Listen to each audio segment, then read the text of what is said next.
In this video, I want to talk you step by step through the process of installing your interface and setting it up in StudioOne so that you can start out with your first recordings. If you have a PreSonus interface, then please go to my.presonus.com and register your unit if you haven't done so already. Afterwards, you can head to the My Products tab, click on Hardware, and then select your interface to immediately download Universal Control, which is our driver, firmware, and control software for your interface. The installation process is incredibly straightforward, both for Windows as well as Mac. Simply run the installer, then specify which drivers you want to install, probably easiest to just install all of them at once, and click Install.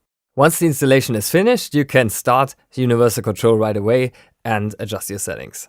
The next steps you can follow along no matter which kind of interface you have. This is not as complicated as it looks, don't worry. We start by connecting the audio interface to our computer. Next, you connect the cables of any audio source that you want to record to your interface inputs. In my case, I want to record a microphone, and with condenser mics like this one, it is usually necessary to also engage 48-volt phantom power.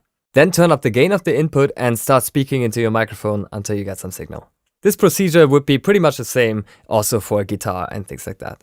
Okay, time to fire up StudioOne. When you're on the start page, simply click in the lower middle where you find the audio device settings, and then make sure that on macOS you change your playback and recording device, or in Windows just your audio device, to your new interface. We're ready to do our very first recording. So click on Create a New Song, and just click OK because we don't want to use a template right now. And then you head up to Song, Song Setup, and switch to the Audio I/O Setups tab. You're probably gonna find a couple of inputs pre-configured already, but if you don't, then you can simply click on either Add Mono or Add Stereo channel, depending on whether what you've plugged into your input is a mono or a stereo source. Then you can simply double-click the name to change it, so you always know what actually is on that input. And then you have to make sure that box is ticked exactly where your source is connected to. In my case, my microphone is connected to input 1, so that's why the input 1 box has to be ticked also. Now we're almost ready to go. We just click Apply, hit OK, and then right-click on our track list, create a new audio track. Then you click on that drop-down arrow, make sure that your desired input source is selected, and record arm your track by clicking on the round button. Should you not see that drop-down menu, by the way, then simply adjust your track height a little bit until it appears.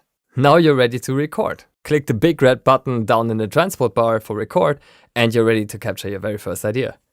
Should you still not be able to receive any input signal, then it's very likely that your operating system's security settings are blocking the input from entering the computer. To change this, you have to go into your system privacy settings and make sure that the audio input for your interface as well as StudioOne is actually allowed.